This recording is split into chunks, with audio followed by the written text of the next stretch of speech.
Oke, kita lanjutkan ya. Tadi sampai di mana? Sampai nilai A dan B berdasarkan sudut theta ya. Jadi diingat kembali, ingat A itu adalah yang mendatar. Jadi dia pakai cos. A sama dengan R cos theta. Kalau B yang tegak berarti pakainya sin. B sama dengan R sin theta. Nah, nilai theta itu bisa dicari dari inverse ya, tan inverse B per A. Ya, tan inverse B per A maksudnya nanti diketahui nilai tangannya, tapi kita cari sudutnya. Tuh, tan inverse nanti saya akan ajarkan. Oke. Kita bahas dulu nilai kuadran nih. Balik lagi ke kalkulus dasarnya ya. Nilai kuadran itu kan dibagi 4 ya. Kuadran 1, kuadran 2, kuadran 1, kuadran 2, kuadran 3 dan kuadran 4 ya. Nah, kuadran 1 itu antara 0 sampai 90 derajat. Semua sudut nilainya positif. Berarti semua positif. Kalau di kuadran 2 hanya sin yang positif. Di kuadran 3 itu hanya tangan yang positif. Sedangkan di kuadran 4 hanya cos yang positif. Selain itu negatif ya. Ingat 0, 90, 90, 180 ya. Kuadran 3 180, 270, 270, 360. Kalau lupa ingetin gini aja, semua sindikat tangan kosong. Jadi ingat kata-kata depannya. Sindikat berarti sin yang positif. Tangan ya, tangan berarti tan yang positif ya. Kosong, kosnya yang positif. Ya, seperti itu. Oke, kita mulai bahas soal ya. Ubahlah ke bentuk kutub dan eksponensial ya. Ada 4 soal untuk contoh soal nomor 1. Yang A-nya sama dengan Z sama dengan 3 plus 3I. B-nya Z sama dengan min 3 plus 3I. C-nya Z sama dengan 3 min 3I. D-nya Z sama dengan min 3 min 3I. Oke, kita lihat dulu, kita jawab. Saya pilih soal yang poin B ya, poin B aja. B sama dengan Z sama dengan min 3 plus 3I. Nah, kalian kan tahu ya, bentuk rektanguler tadi udah saya jelaskan. Z sama dengan apa? A plus BI. Nah, berarti ini nilai A-nya apa? A-nya min 3. Kalau A-nya negatif, kira-kira ini kuadran berapa? Ingat nggak? Ayo. Kuadran berapa kira-kira? A-nya min 3.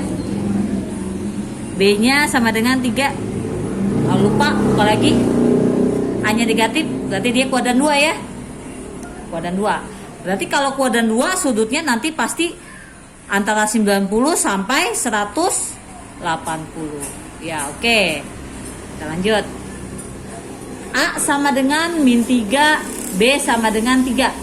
Nah, untuk mencari bentuk kutub atau bentuk eksponensial, bentuk kutub, kita selain perlu nilai sudut, kita juga perlu nilai radius ya. Perlu nilai radius, coba lihat catatannya lagi ya. Berarti untuk bentuk kutub, bentuk kutub itu adalah Z sama dengan R cos theta plus I sin theta. Ya, bentuknya seperti itu. Ya. Oke. Kita sudah ada A-nya. Sudah ada B-nya. Berarti kita butuh apa untuk mencari bentuk kutub? Butuh nilai R, ya. Butuh nilai R dan butuh sudut. Ya. Butuh nilai R dan butuh sudut. Boleh langsung kamu jawab di sini, boleh juga dicoret-coretan di sini, ya. Berarti R-nya itu apa? R itu adalah akar. Dia pakai Pitagoras ya. Ya, akar dari A kuadrat plus B kuadrat, ya. Nilai R ini nggak pernah namanya negatif karena dia akar kuadrat. Nanti kalau negatif jadinya imajiner, tapi nggak pernah negatif. Kenapa? Karena nanti bilangan negatif kalau dikuadratkan pasti hasilnya positif, ya. Berarti akar dari min 3 dikuadratkan ditambah B-nya berapa? B-nya 3 dikuadratkan, ya. Oke, berarti ini R-nya berapa?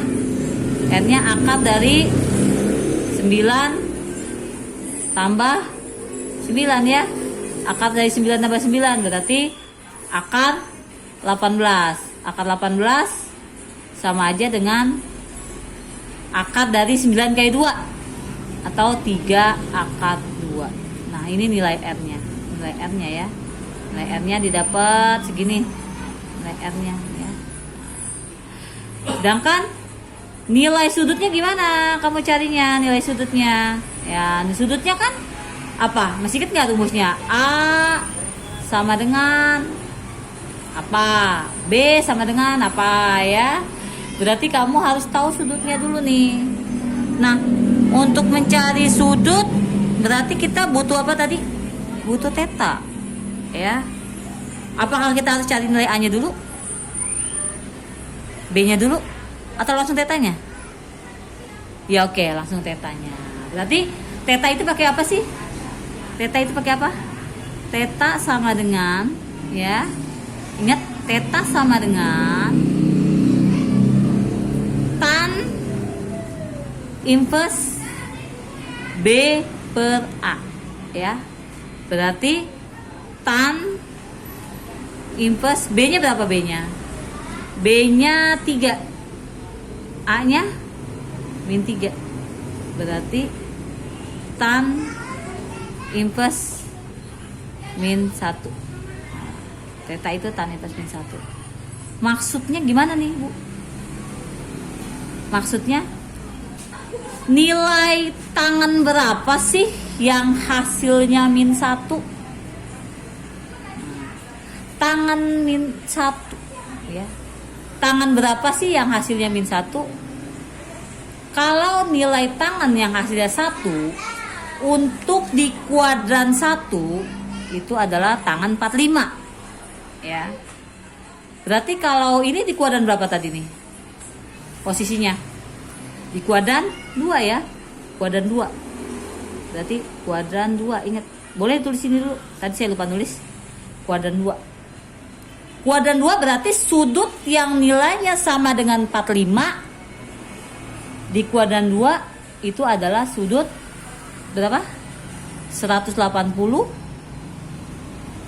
dikurang 45. Iya, berarti sama dengan 135 derajat. Kalau masih bingung, kok 135 dari mana? Nanti lain waktu saya bahas sedikit kalkulus dasarnya, ya. Dapat 135 dari mana? Berarti ini kita dapat tetanya 135 dan R-nya 3K2. Bentuk kutub kita tinggal masukin aja. Substitusikan R-nya apa tadi? 3K2 berarti 3AK2.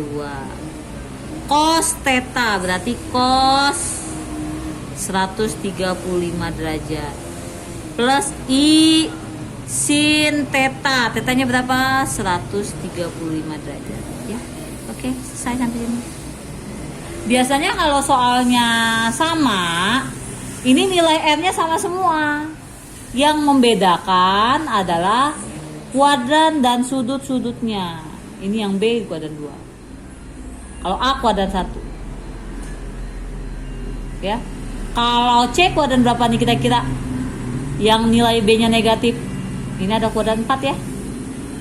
Kuadran 4. Kuadran 4. Ini kuadran 3. Kuadran 3 ya. Oke. Kalian bisa coba kuadran-kuadran yang lain. Gimana? Bisa lanjut? Oke.